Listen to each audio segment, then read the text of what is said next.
tara, samahan niyo po akong mag-chicken inasal. Inilagay ko po muna sa rack ang ating chicken para matanggal ang mga excess water. Para pag nag-marinate tayo, hindi naman matubig.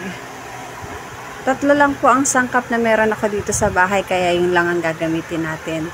Yung mamasitas marinated, patis, at saka paminta.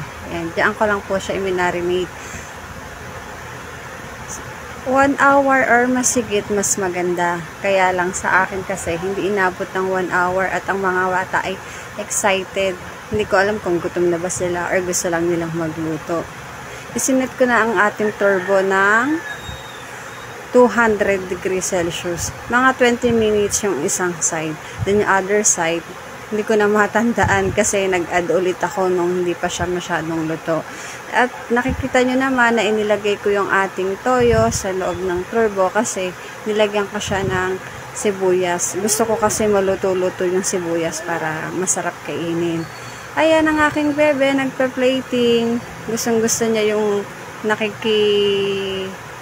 gawa din sa mga gawain ni Mami. Kaya ayan, hinayaan na natin si bebe. Tara, kain po tayo ng ating chicken inasal.